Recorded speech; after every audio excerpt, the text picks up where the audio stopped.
Hello. Okay, this week's theme is all about creating December 2024 as your best month of this year so far. It's the last month and it can be the best month.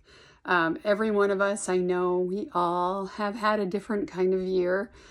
Some seems great, some maybe the theme was it was a hard year. No matter what, you can decide to make this month great. I wrote all about it in this week's blog, and the newsletter is all around this theme, different resources to help you. And I made a checklist in the blog, so I'm not going to talk about that too much, but the one thing I did want to say here in the video that I didn't really say, I don't think I really said it at all, actually, in the checklist is to be consistent with something all month. Find someone maybe to do something with you that's exciting, that can hold you accountable so that you don't just start and stop.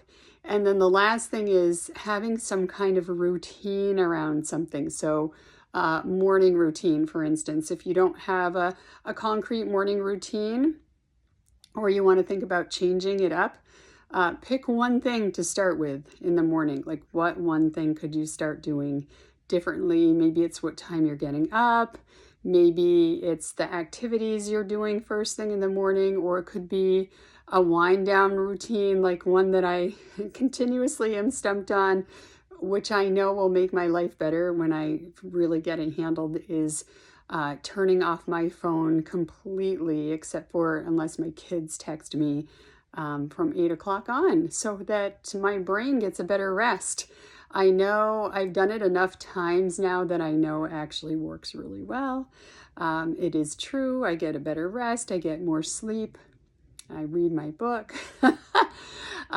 So I know like that one change affects a whole bunch of other things. So is there something this month that you really want to work on that way that you can tell somebody, they can ask you about it, and don't overload yourself, right? That's my big last takeaway for this video, is don't try to do a whole bunch of things. I gave you the checklist in the blog and in the newsletter. Pick one thing maybe, or pick a few things, but make them be little things that you can weave into your week. So I really hope you will take on this spirit no matter where you're at right now.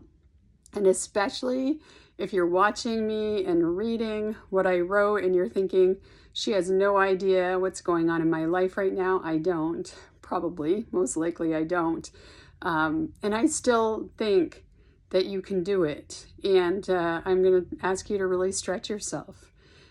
Things are hard, and we have this saying in one of the groups that I'm a member of, and it goes like this: it can get worse and you can get better. And it is such a great saying, such a great quote. I don't even know who to attribute it to, but we say it all the time, and I think it all the time. It can get worse and I can get better. And to me, that's all just about taking personal responsibility, right? I'm not going to be a victim to what's going on. I'm going to be powerful, one of my words for the year, and do my best and decide to enjoy this day, this minute, whatever it is that's going on. What am I going to do? That's my question to myself constantly. What am I going to do? It's not up to other people to make my life joyful. It's not up to circumstances. Those are great. If people do something great and they make me happy, yay. Or if something amazing happens, of course, it's amazing. And I don't have to wait for those things. And I can have icing on the cake. So anyway, that's just me. I want to share that with you. And I hope your last month of a year, another year, is off to a good start when you see this. Okay, and I will see you next week. Thanks for watching.